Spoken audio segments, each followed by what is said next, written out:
బంగారం తాకట్టు పెట్టి 6 లక్షల రూపాయలు తీసుకున్నారు. తిరిగి తీసుకున్న రుణంతో పాటు వడ్డీ సైతం చెల్లిస్తానంటుంటే కుదరదంటున్నారని జంగారెడ్డిగూడెంలో ప్రైవేట్ ఫైనాన్స్ కంపెనీ సిబ్బందితో బాధితుడు వాగ్వివాదానికి దిగిన సంఘటన శుక్రవారం చోటు చేసుకుంది. బొట్టాయిగూడెం మెట్టగూడెం గ్రామానికి చెందిన సుబ్బారావు జంగారెడ్డిగూడెంలో యాక్సిస్ బ్యాంక్ పైన ఉన్న ప్రైవేట్ ఫైనాన్స్ కంపెనీలో బంగారం పెట్టి రుణం పొందాడు. నెల నెల వడ్డీ చెల్లిస్తున్నట్లు తెలిపాడు. అవసరమై బంగారం విడిపించేందుకు ఈ నెల 14వ తేదీన 2 లక్షల రూపాయల నగదు చెల్లించినట్లు, మిగిలిన నగదు అదే రోజు సాయంత్రం లోపు ఫోన్ పే ద్వారా చెల్లించాలని సిబ్బంది కోరడంతో అంగీకరించాడు. 2 సార్లు ఫోన్ పే చేయడానికి ఫైనాన్స్ సిబ్బందికి చరవాణి ద్వారా సంప్రదిస్తే శుక్రవారం మొత్తం నగదు తీసుకుని వచ్చి ఫైనాన్స్ కంపెనీలు చెల్లించి బంగారం తీసుకోవాలని ఆదేశించారు. దీంతో చేసేది లేక సుబ్బారావు తీసుకున్న నగదు వడ్డీ సైతం చెల్లిద్దామని బ్యాంకుకు వస్తే రోజుకు 2 లక్షల రూపాయలు మాత్రమే చెల్లించుకుంటామని సిబ్బంది సమాధానం చెప్పడంతో కంగు తిన్నాడు. కనీసం తమ బంగారపు ఆభరణాలు చూపించాలని కోరడంతో మూత వేసి ఉన్న పెట్టె తీసుకువచ్చి చూపించారే గాని తమ బంగారపు ఆభరణాలు చూపించలేదని మీడియాతో వాపోయారు. తమకు న్యాయం చేయాలని, శుభకార్యం నిమిత్తం బంగారపు ఆభరణాలు తీసుకువెళ్దామని ఇస్తే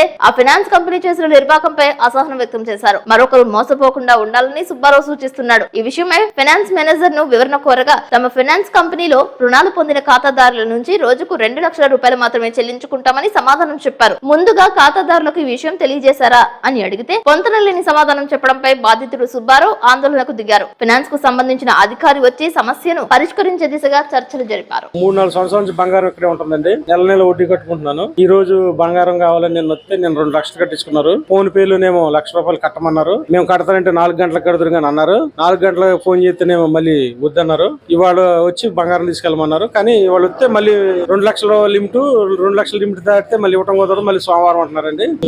బంగారం అయితే ఇవ్వట్లేదండి. మాకు అమౌంట్ 6,36,000 అండి. 6 క్యాష్ అయితే తెచ్చామండి. వడ్డీ 6,000 చిల్లరండి. బంగారం గట్ట ఏం చూపించలేదండి.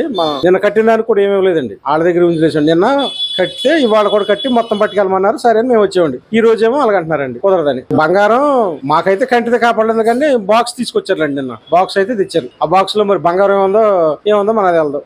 మా దగ్గర బ్యాంక్ ప్రాసెస్ 2 lakhs లిమిట్ ఉంటుందండి. రోజు 2 లక్షలు ఇవ్వడం కానీ కట్టించుకొని చేస్తాం సార్. మిగతా ప్రాసెస్ ఏమంటే కనుక ఏంటంటే సెకండ్ డే చేస్తాం అన్నమాట. నా లిమిట్ ఉంటుందండి. ఎన్బిఎఫ్సి ఏ ఎన్బిఎఫ్సి అంతే ఉంటుందండి. ఆయన గోల్డ్ కావాలని చెప్పారండి. ఆయన జ్యువెలరీ షాప్ ఆయన తీసుకొచ్చి జ్యువెలరీ షాప్ లో గోల్డ్ సేల్ చేసుకుంటారని చెప్పారు. ఆ జ్యువెలరీ షాప్ ఆయన వచ్చి ఆయన ఇష్టంగా మాట్లాడుతున్నారు. వచ్చి అది ఏదో పత్తి వ్యాపారాలు అంటున్నారండి, లేకపోతే బొంగు పోసాను అంటున్నారండి. ఆయన ఇష్టంగా బుద్ధులు మాట్లాడుతున్నారు బ్రాంచ్ అంటే వడ్డీ కట్టుకుంటూ రెన్యూల్ చేసుకుంటూ వస్తున్నారు. అవునండి, 2 లక్షలు పేమెంట్ చేసి సెకండ్ పేమెంట్ అనేది ఓపెన్ అవ్వక అది ఆపేసారండి. అలాగది చెప్పేసి ఇప్పుడు కూడా ప్రాసెస్ చూపిస్తారండి. ఇప్పుడు మీరు ఆయన ఫోన్ పే 1 lakh కట్టినా కానీ సెకండ్ ప్రాసెస్ ఆగిపోద్దండి ప్రాసెస్. అది ప్రాబ్లం అనేది ఆయన ఓపెన్ అవుతుందని చెప్పి కస్టమర్ సర్వీస్ అవ్వడం కోసం చూసాడండి. అది కూడా ఓపెన్ అవుతుందని చెప్పని చెప్పాను. అందుకే ఈ రోజు 4 lakhs అని చెప్పి చేయడానికి అది చూసాడు. అందుకే ఇంకా మాది ప్రాసెస్ దగ్గర వెళ్తుందో వేరే ఏం లేదండి.